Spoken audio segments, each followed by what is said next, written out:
pertama pembelajaran. Mari kita definisikan dulu. Pembelajaran itu adalah usaha sadar untuk membuat siswa belajar. Kira-kira itu.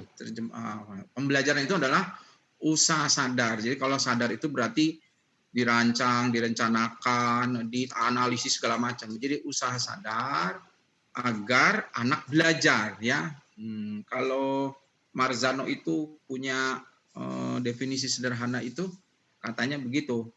It's not important how the teacher teach, but the most important is how the student learn, kan begitu, ya. Jadi pembelajaran itu usaha sadar agar siswa belajar, gitu. Nah, pembelajaran jarak jauh berarti usaha sadar itu dengan segala keterbatasan sehingga kita belajar harus dengan jarak jauh, banyak prasyarat-prasyarat dan keterbatasan tadi, makanya itu perlu kreatif, kan gitu. Jadi guru itu tidak mungkin mampu mengajar jarak jauh kalau tidak kreatif, kan begitu.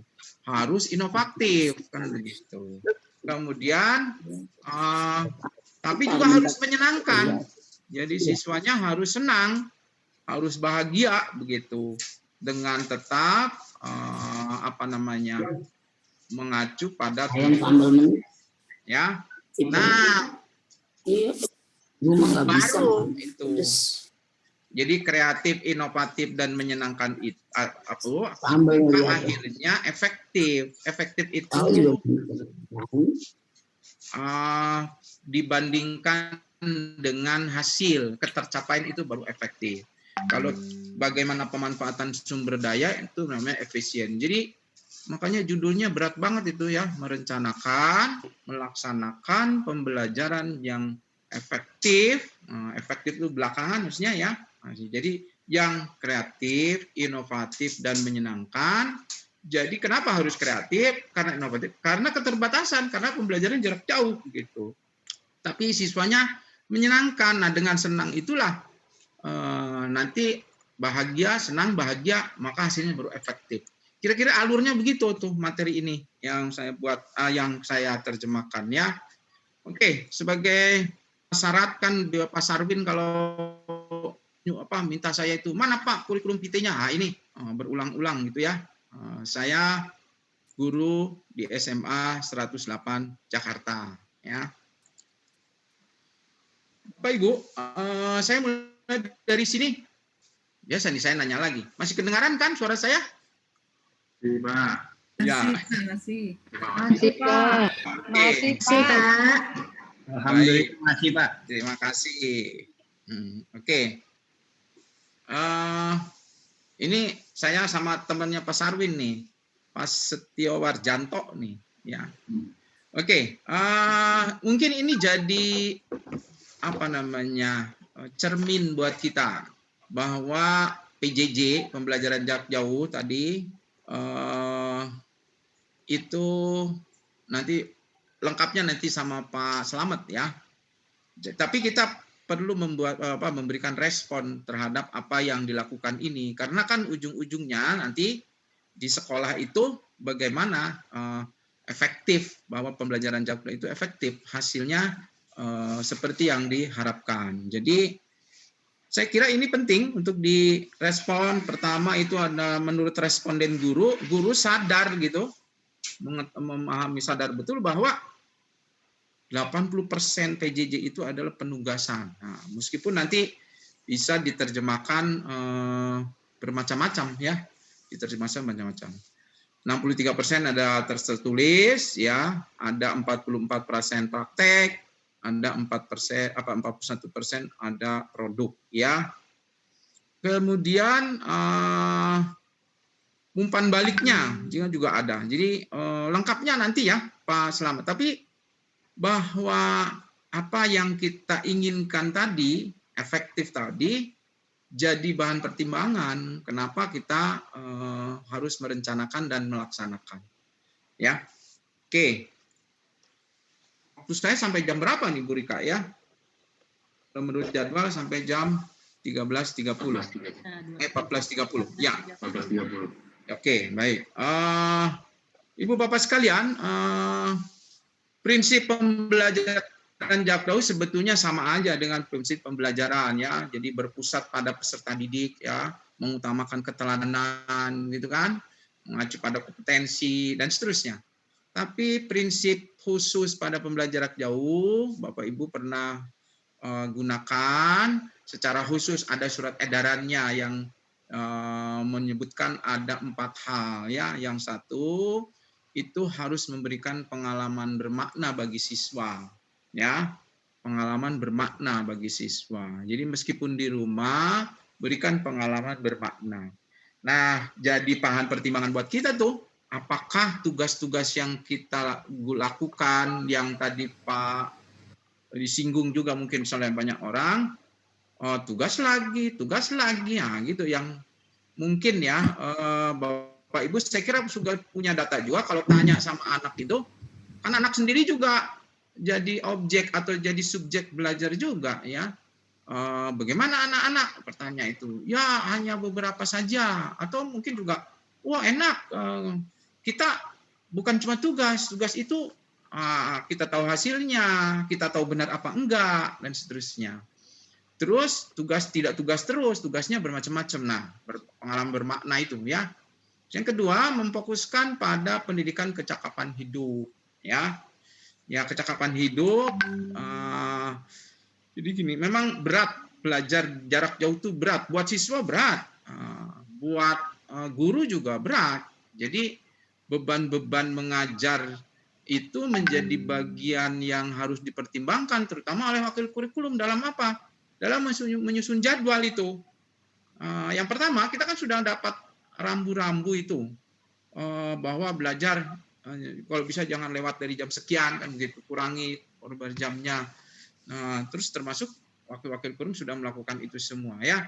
Nah, dalam keadaan berat seperti itu, belajar harus tetap berjalan. Maka fokus kecakapan hidup itu dalam keadaan sulit itu menjadi fokus utama. Jadi jangan sampai anak kehilangan waktu sekian lama sehingga melunturkan budaya belajarnya ya. Terus yang berikutnya, memberikan variasi aktivitas dan tugas pembelajaran dari rumah antar siswa sesuai minat dan kondisi masing-masing dengan mempertimbangkan kesenjangan akses fasilitas belajar dari rumah. Ini jadi kendala paling banyak kayaknya ini ya. Jadi aktivitasnya bervariasi, baik variasi itu dalam apa namanya, keseluruhan program yang dilakukan sekolah, misalnya variasi nanti kegiatannya seperti apa saja, monoton ngerangkum melulu misalnya kan begitu. Termasuk variasi dalam mengikuti variasi yang terjadi pada siswa kita ya. Saya ambil contoh misalnya Bapak Ibu ini kalau ada pertanyaan boleh langsung ya Bapak Ibu, kalau misalnya konfirmasi biarin aja, nanti kalau nunggu waktu keburu habis kan tidak ada tanya jawab soalnya. Saya pas 14.30 nanti langsung pamit itu Pak Sarwin, Pak itu karena saya ada juga tugas lain.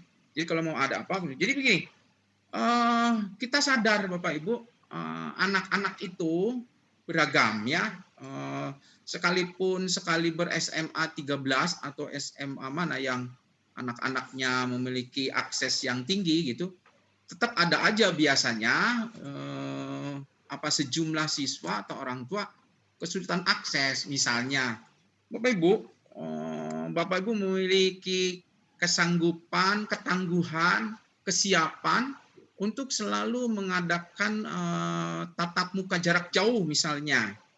Tatap muka jarak jauh. Nah, itu kan senang itu anak itu tatap muka jarak jauh itu. Senang karena dia memiliki peran cukup besar dalam memotivasi siswa gitu dibanding yang pembelajarannya tidak pernah atau jarang sekali tatap muka itu ya. Karena Bapak Ibu silakan lihat sendiri ya, hasil-hasil riset itu faktor terpenting dalam mempengaruhi keberhasilan anak belajar itu yang nomor satu paling besar itu sebenarnya guru itu. Makanya senang tatap muka. Nah, tapi variasi itu maksudnya begini. Ketika itu sulit dijangkau, nah bagaimana caranya menyediakan itu ya? banyak orang berbuat, makanya itu nanti timbul gurunya kreatif, inovatif. Terus bagaimana tuh anak yang tidak bisa ikut pada saat itu karena satu pulsa, kalau pulsa sekarang sudah dikasih. Terus yang kedua bukan hanya pulsanya, HP-nya, atau misalnya karena kendala di rumah. Nah, misalnya ada yang bilang, oh dikasih video yang alternatif, kasih bahan ajar yang ada juga, termasuk kalau saya mengambil sikap, saya tetap melayani yang kemampuan akses, mungkin sekitar 50-60%, nah yang 40%-nya yang tertunda, yang maka nanti anak ini masih tetap bisa ikut tatap muka, tapi dengan cara asinkronis. Asinkronis itu dia ngikuti juga, tapi tidak dalam waktu yang sama. Bagaimana caranya? Nah, kalau saya tatap muka itu, saya rekam. Nah, saya rekam selama PJJ itu selesai, rekodnya kita ambil, potong-potong yang tidak perlu, hasilnya diupload hari itu juga, sore-sore, besok, atau kapanpun mereka sempat, mereka masih tetap bisa mengikuti. Ya, itu contohnya. Oke. Kemudian variasi. Jadi variasi itu maksudnya dalam hal ini salah satunya itu termasuk Bapak Ibu variasi bahan ajar dan sebagainya. Kemudian yang terakhir itu memberi umpan balik terhadap bukti atau produk aktivitas belajar dari rumah yang bersifat kualitatif dan berguna bagi guru. Bapak Ibu mungkin ada yang masih ingat tuh, ada hasil riset atau dari John Hattie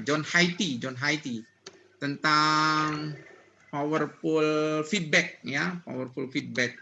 Jadi yang bisa mengubah pendidikan itu menjadi lebih baik dan biayanya relatif lebih murah adalah umpan balik dari guru. Itu ya.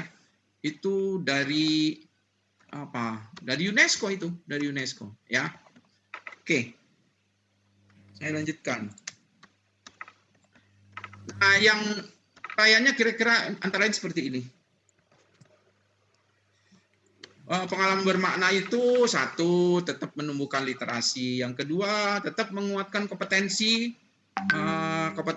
critical thinking, ya, 4C itu tetap dengan cara bagaimana, dan meskipun jarak jauh, misalnya memberikan stimulus, anaknya diminta menyusun pertanyaan, atau anaknya diminta untuk membuat sebuah pola dari gambar-gambar yang mereka harus perhatikan, kemudian membentuk dan sebagainya. Kemudian tetap meningkatkan keterampilan sains gitu. Jadi keterampilan ini tetap bisa dilakukan meskipun dalam jarak jauh. Jadi SPS, Science Process Skills, ya, itu tetap penting. Jadi itu bermakna karena kesannya ketika anak itu diberi pertanyaan yang menantang, itu tidak akan lupa seumur hidupnya, atau diberikan langkah-langkah yang mengesankan. Bisa ternyata gitu.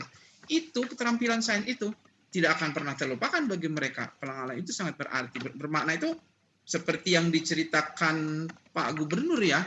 Bapak Ibu baca tulisannya Pak Husin itu, Pak Gubernur itu banyak sekali itu dia mengungkapkan bagaimana kesan-kesan waktu sekolah karena apa yang dilakukan gurunya memberikan pengalaman bermakna.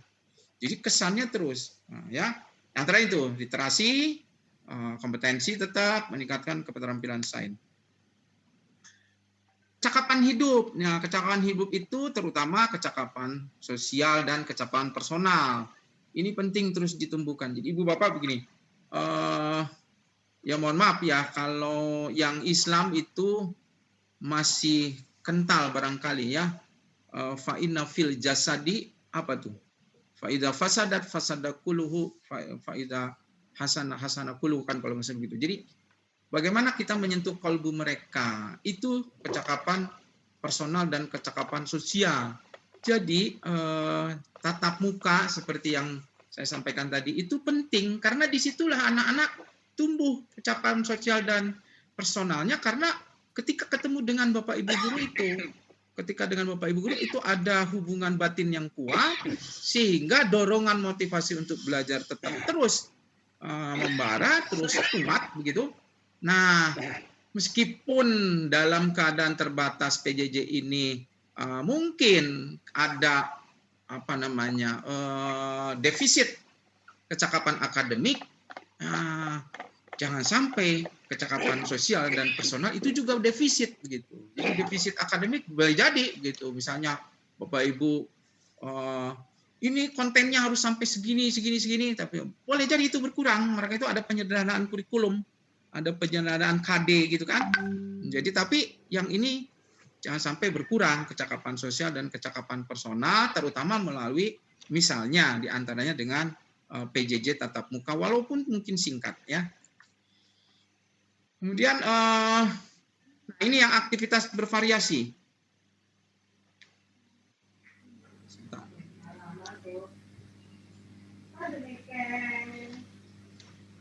Oke. Aktivitasnya bervariasi. Tadi saya sudah singgung variasi dari sisi akses stabilitas siswa, tapi juga dari sisi memang variasi aktivitas. Misalnya ada aktivitas individu seperti membaca untuk menemukan literasi kan gitu, mencari data dan seterusnya. Ada juga tadi yang aktivitas tatap muka di mana anak-anak bisa melakukan konfirmasi, sediakan klarifikasi, koreksi dan penguatan melalui komunikasi guru murid, melalui komunikasi antar murid, melalui bertanya, menyatakan pendapat gitu ya.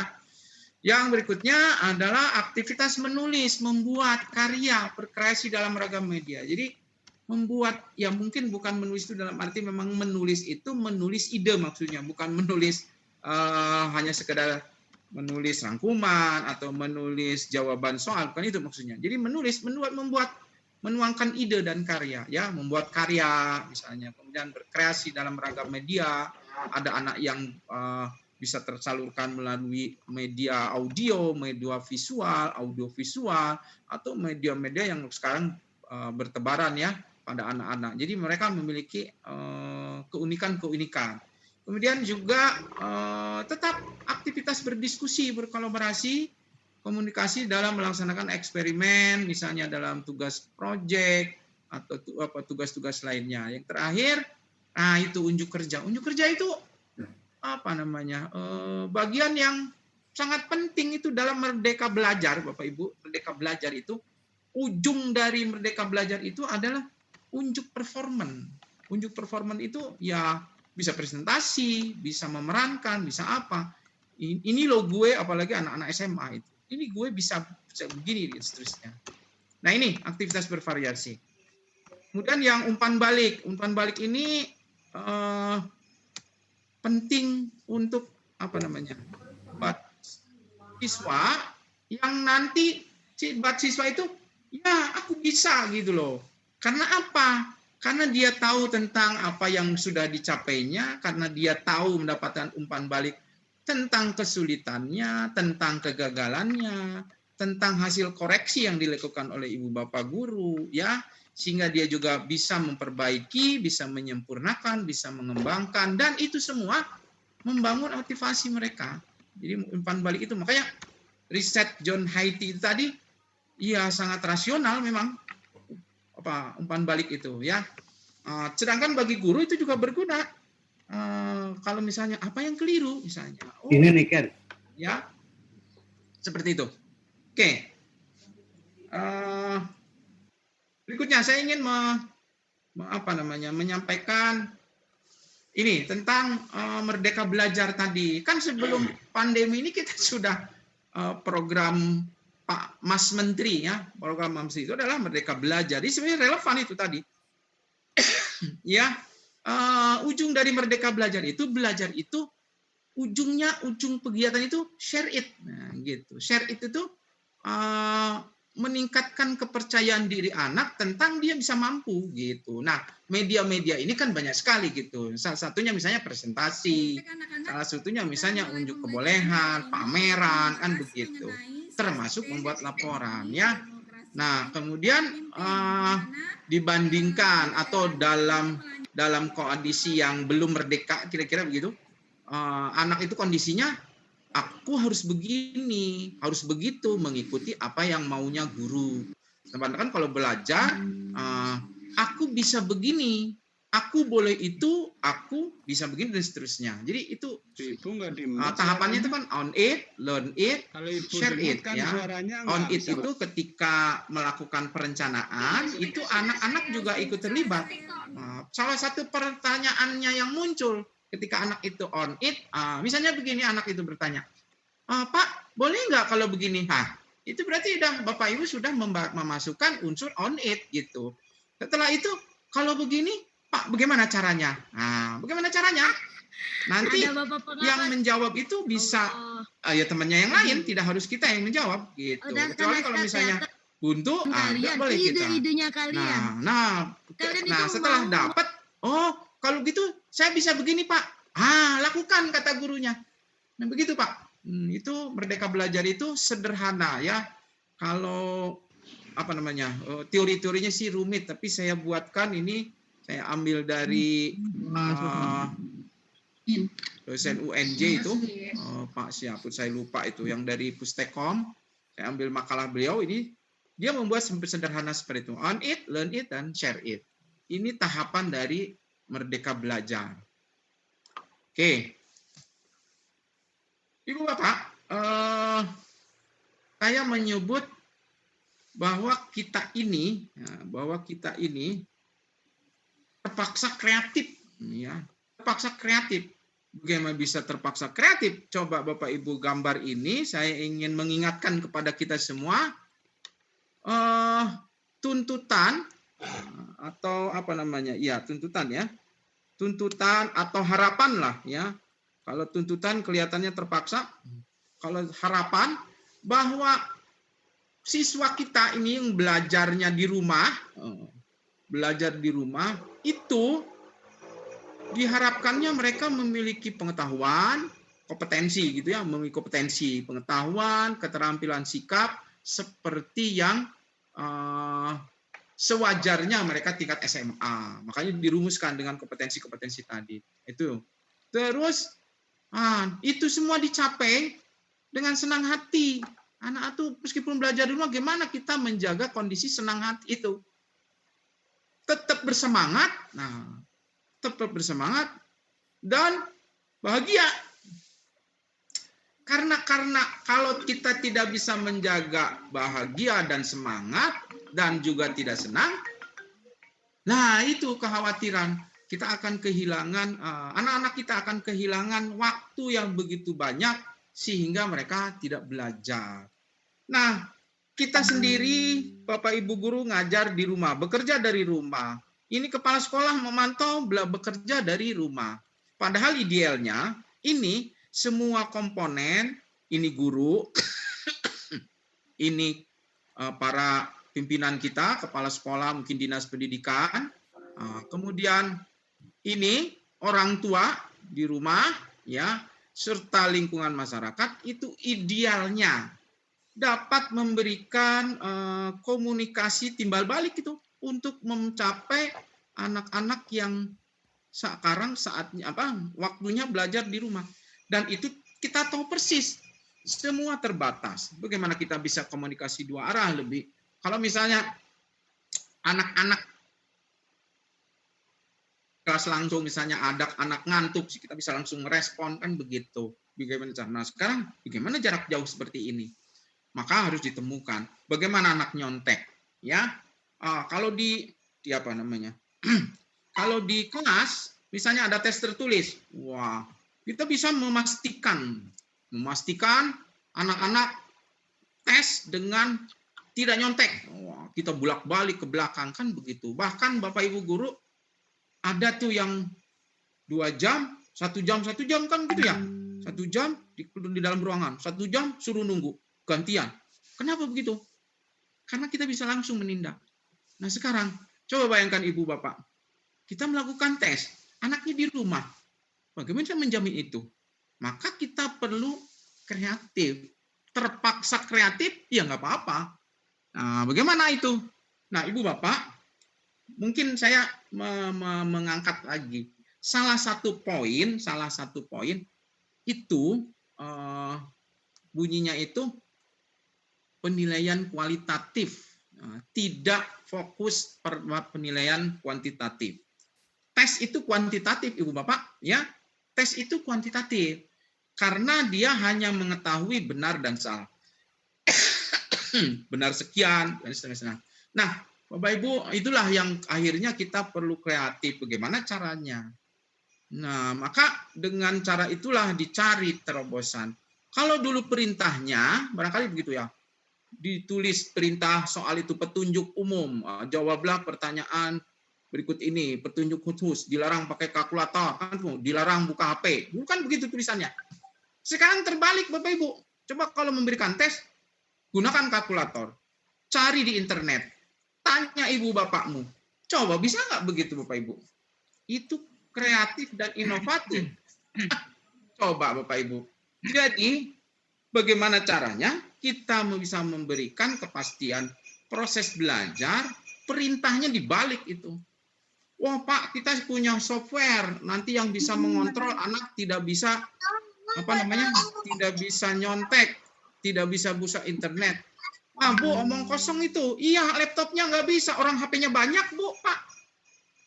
Nggak bisa itu. HP-nya ditangkrong di belakang laptop, kan kita nggak bisa. Pakai jalur lain. Jadi tanya, komunikasi. Jadi dia bisa banyak. Oleh karena itu, balik tuh perintahnya. Salah satu bentuk kreatif adalah ganti itu perintahnya. Buka laptop, buka catatan, tanya siapa yang ada, kamu mampu, jawab pertanyaan ini.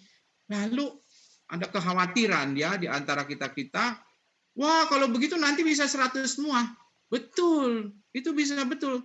Ada benarnya kalau apa yang dikerjakan seperti sebelumnya.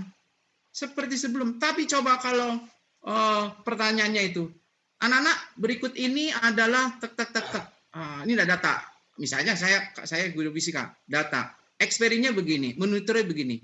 Terus kira-kira di situ hasilnya yang mana yang salah ya? Terus gimana cara membetulkannya? Itu nggak bakalan ada Bu di internet soal yang kayak gitu.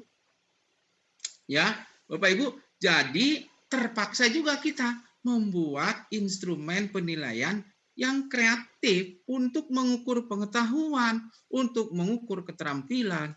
Nah, disitulah Bapak Ibu, mungkin ya pola-pola yang selama ini kita datar, maka di dalam PJJ ini kita banting tulang itu, banting pikir ya, bukan banting tulang, banting pikir untuk mengubah apa yang selama ini kita lakukan. Jadi banyak sekali. Ya, contoh saja saya memberikan salah satu, saya memberikan saran sama Pak Ali. Pak Ali kalau misalnya nanti sekolah membuat variasi jadwal, tolong diberikan kemerdekaan, jangan dibakukan harus begini, harus begitu. Silakan, guru-guru sudah membuat. Nah, salah satu alternatif dari begitu banyak pola jadwal yang saya tawarkan waktu itu sama di tim yang dibahas di tim kurikulum DKI, salah satunya adalah kelas paralel boleh dilaksanakan Bapak Ibu.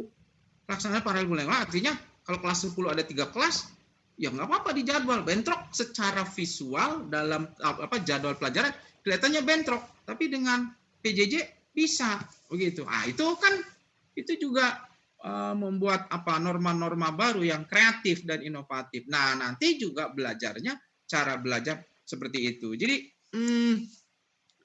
ya memang kita sama-sama tahu. Saya kira Bapak Ibu setuju ya. PJJ itu lebih berat loh daripada ngajar tatap muka biasa. Nyiapin bahan, nyiapin anak kan begitu ya. Saya sendiri Bapak Ibu. Ya, betul.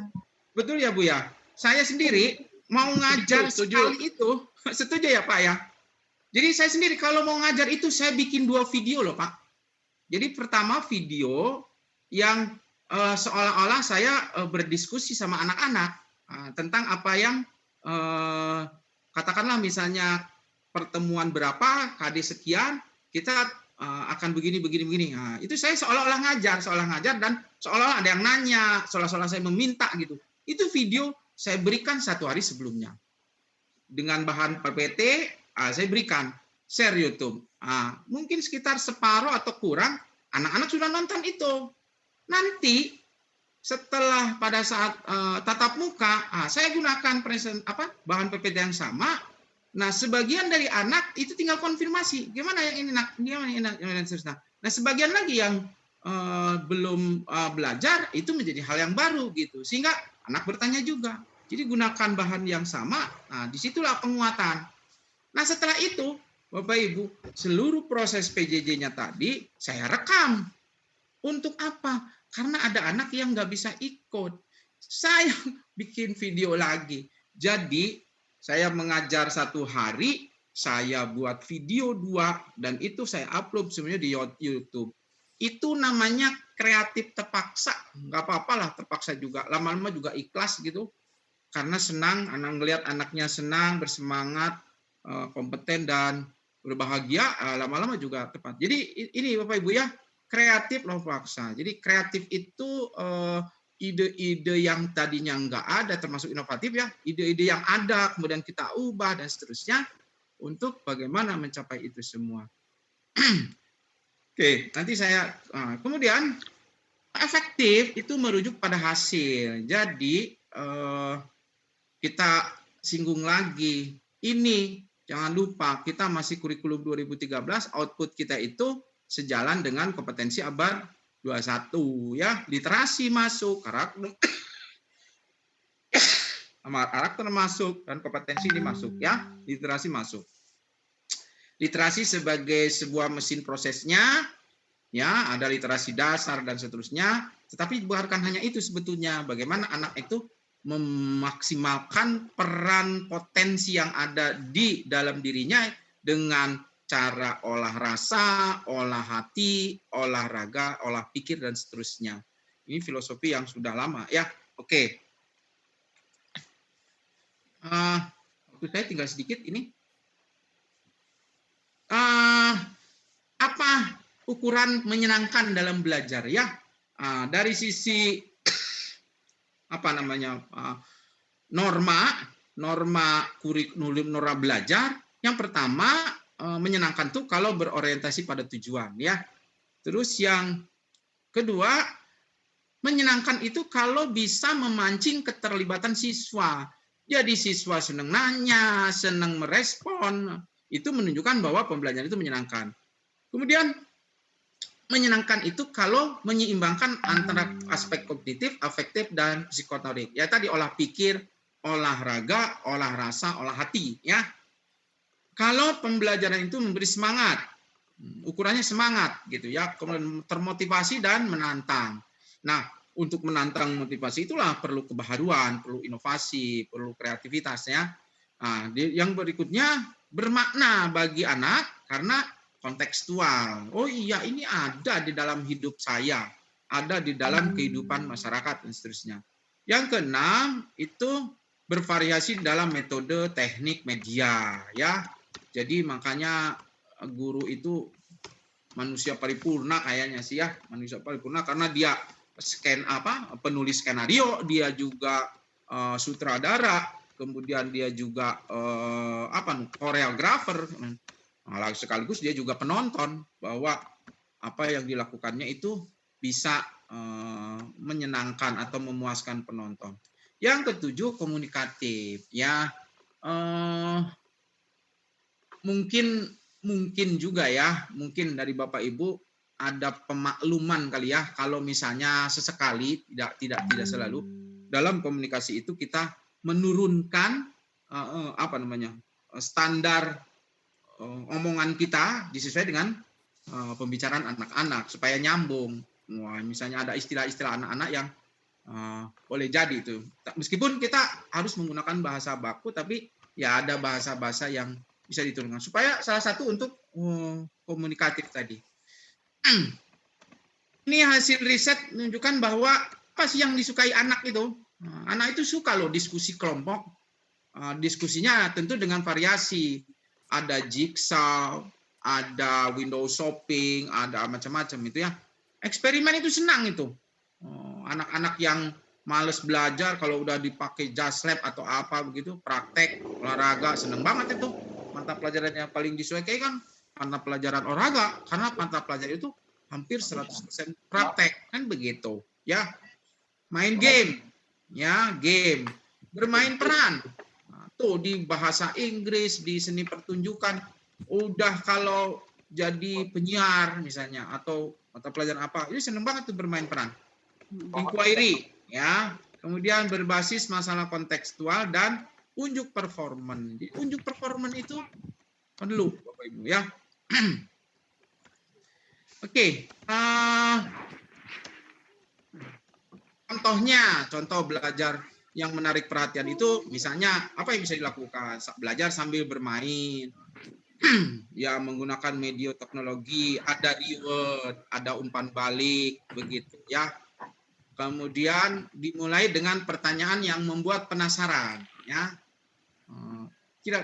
Kemudian yaitu suara guru lantang, berwibawa, ada ice breaking dan sebagainya. Jadi ini tanda-tanda pembelajaran yang menyenangkan, hasil riset dari berbagai sumber, ya. Kemudian, nah ini Bapak Ibu, saya membuat ini judulnya. Jadi kalau ngasih tugas itu bukan sekedar tugas merangkum, misalnya, mohon maaf ya, kan tetangga saya juga banyak itu anak SD, anak SMP, ada juga anak SMA. Belajar apa, nak? Ngerjain tugas, Pak, katanya gitu. Apa itu tugasnya? Buat rangkuman. Besok ditanya, itu lagi gitu.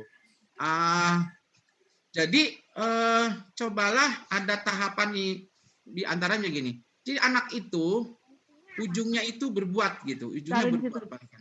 Ya, udah garis bawahi, baca. Itu di situ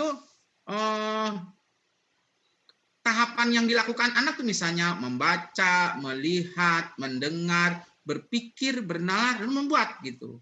Nah, itulah yang saya ini kan share pengalaman aja.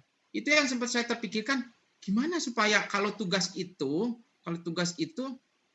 melalui proses ini. Jadi dari tatap muka itu, ya tentu saja Bapak Ibu punya pendapat yang berbeda. Tapi kira-kira begini, kalau saya itu tidak hampir jarang sekali kerjakan soal nomor sekian, halaman sekian, nggak pernah itu, hampir tidak pernah. Tapi yang dilakukan oleh siswa adalah kita diskusikan, itu yang ada soal misalnya, tapi diskusi tidak segera soal. Tapi yang didiskusikan itu, nah nanti anak diminta untuk membuat tulisan di catatan. Saya menyebutnya catatan